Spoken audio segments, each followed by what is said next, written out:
SMK TI Bali Global Klungkung kini memiliki kepala sekolah baru yakni Gusti Lanang Madepuji untuk masa bakti 2019-2023. Gusti Lanang Madepuji dilantik oleh Ketua Yayasan Widya Dharma Santi Ida Bagus Dharma Diakse di sekolah setempat.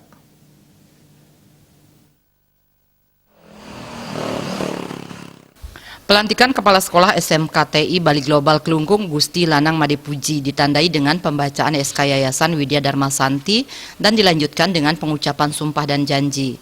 Pelantikan dan penandatanganan berita acara pelantikan oleh Ketua Yayasan Widya Dharma Santi Ida Bagus Dharma Diakse dan disaksikan juga oleh pendiri sekaligus pembina Yayasan Widya Dharma Santi Profesor Imade Bandem dan Dadang Hermawan. Gusti Lanang Madepuji akan menahkodai SMK TI Bali Global Klungkung dari tahun 2019 hingga 2023. Sebelumnya ia adalah seorang kepala sekolah selama 18 tahun di sebuah sekolah negeri di Klungkung. Gusti Lanang Madepuji menggantikan kepala sekolah sebelumnya, Haji Syamsuddin, yang telah berjasa mengembangkan dan membangun sekolah ini. Gusti Lanang Madepuji dalam sambutannya menegaskan komitmennya untuk bersama-sama stakeholder lainnya untuk memajukan SMK TI Bali Global Klungkung dengan menerapkan 5 strategi yang diantaranya adalah peningkatan mutu SDM guru pegawai, meningkatkan kemitraan dengan dunia usaha industri, memaksimalkan potensi sekolah dan meningkatkan peran partisipasi semua pihak dalam rangka mendukung kemajuan sekolah.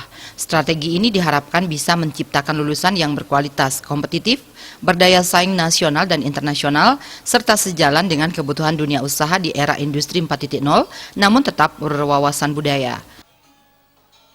Nah, di samping itu dalam rangka untuk mewujudkan tersebut, kami menerapkan konsep kepemimpinan yang disebut dengan pancapilar kepemimpinan SMK TI Bali Global Klungkung itu sendiri.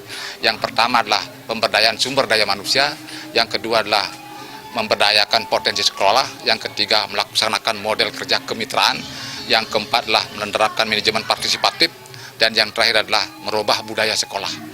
Ini yang akan kami lakukan bersama guru karena kami melihat guru dan pegawai kami sangat kondusif dan mendukung program-program untuk upaya peningkatan mutu yang ada. Sementara itu, Ketua Yayasan Widya Dharma Santi Ida Bagus Dharma Diakse mengharapkan kepala sekolah yang baru bisa membawa sekolah semakin maju, mencetak SDM terampil siap kerja dan berwawasan global. Pihaknya siap mendukung segala kebutuhan sekolah seperti penyediaan sarana prasarana sekolah dan fasilitas-fasilitas pendukung proses pendidikan lainnya. Adalah untuk mempercepat laju pertumbuhan dan perkembangan sekolah ini sehingga lebih banyak bisa meningkatkan jumlah pelajar atau siswa atau pemuda di sini di bidang teknologi informasi. Dengan demikian maka diharapkan masyarakat untuk menyadari bahwa dalam revolusi industri 4.0 ini sangat dibutuhkan tenaga-tenaga ahli di bidang IT. Sehingga kami ingin berkontribusi kepada pemerintah dalam pengadaan SDM di bidang IT. SMK TI Bali Global Klungkung berdiri tahun 2015 di Jalan Flamboyan Klungkung dengan meminjam gedung. Seiring waktu, sekolah berbasis ilmu komputer ini terus mendapat dukungan dari masyarakat. Kini telah memiliki gedung megah di lahan yang cukup luas di Jalan Dewi Sartika, Semarapura, Klungkung. Riase dan Joka, Bali TV.